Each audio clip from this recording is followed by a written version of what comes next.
Your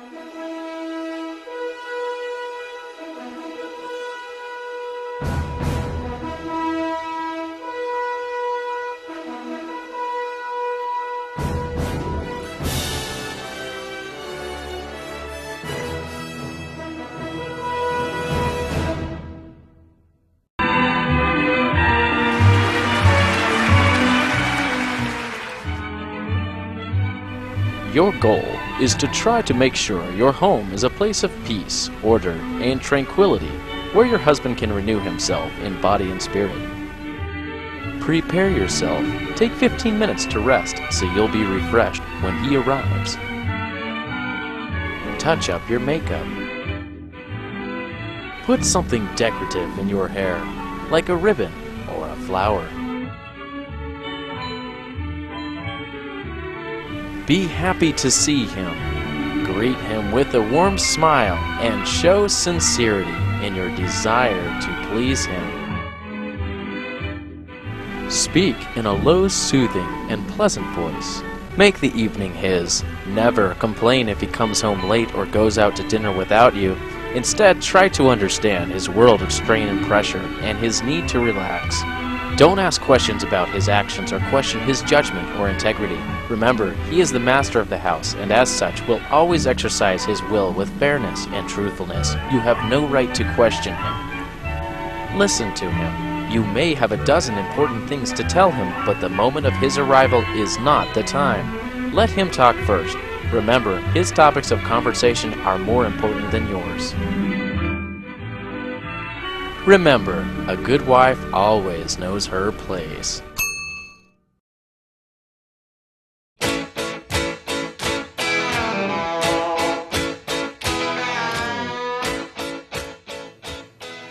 Back in the 1950s, it was a traditional gender role for men to go out to work and be the breadwinner, and for the women to stay at home to look after the children, do the washing, and ensure that dinner is cooked and they are ready for when their husband is to arrive home from work.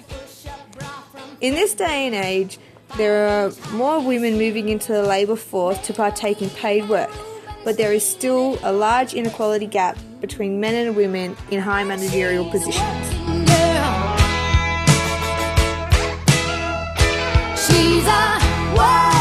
Out of 193 countries, only 13 of them are run by women. This is a mere 7%, with the other 93% being run by men.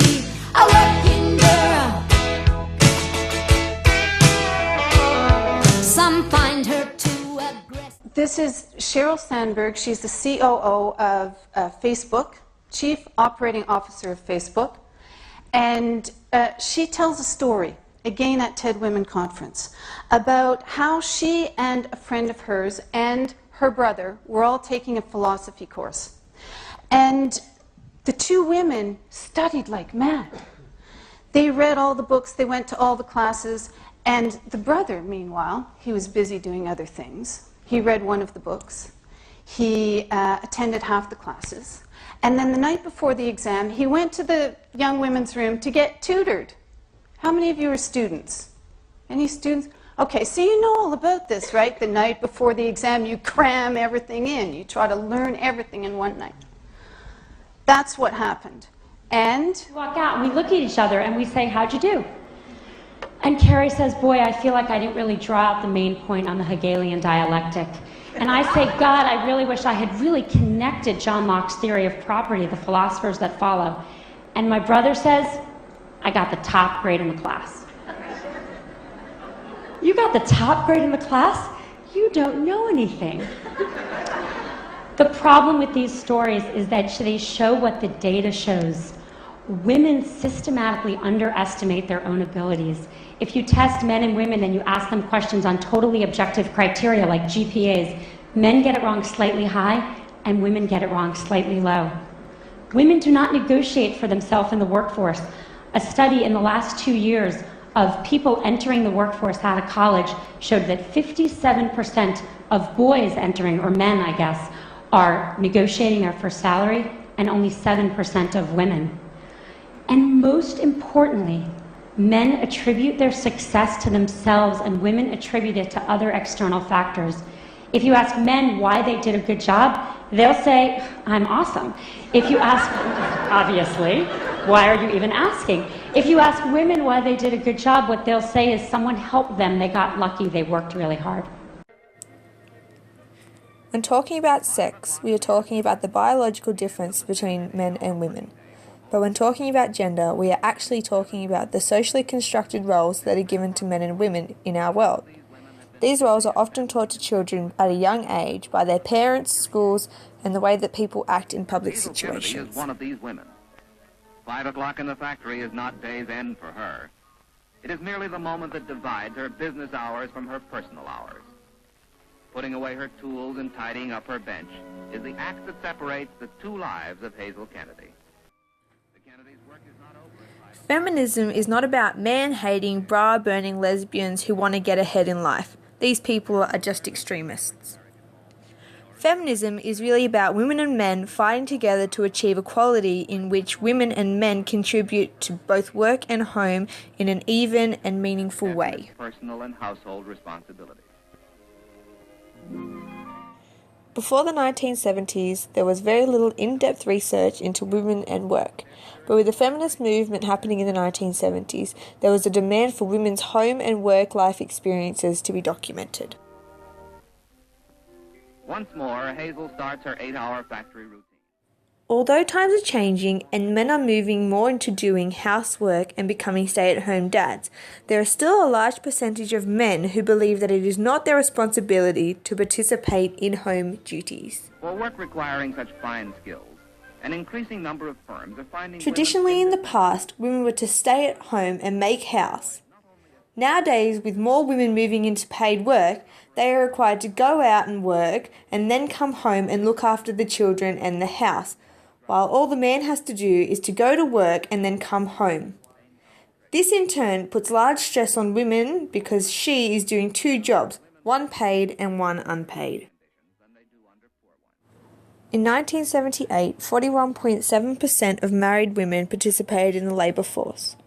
Over the years, this has increased, and in 2012, 62.1% of married women were participating. Women have come a long way since the Equal Pay Act was signed into law by President Kennedy in 1963, but the statistics still remain alarming. So today we bring you the latest statistics on women in the workforce and positions of power as a part of our Women Rule series. Women make up almost half of the labor force, but according to the 2012 census report, women still only earn 77 cents to every men's dollar. Numbers are even worse for minority-specific groups. African American women, for example, earn 69 cents for every dollar paid to African American men, and Latinas earn 58 cents to every dollar earned by Latin American men. We have a women's economic agenda. When women succeed, America succeeds. 101 women serve in the 113th Congress. That's 81 in the House, including 3 delegates, and 20 in the Senate, making up only 18.7% of the total members, and an increase of 8 women since the 112th Congress. And I want to say it unequivocally and unapologetically that the data is clear that when it comes to ambition to lead, to be the leader of whatever you're doing, men, boys outnumber girls and women. Women currently only hold 4.2% of Fortune CEO positions. Also, women employment in STEM, science, technology, engineering, and math, has slowed since the 1990s and currently only makes up 25% of the workforce in these fields.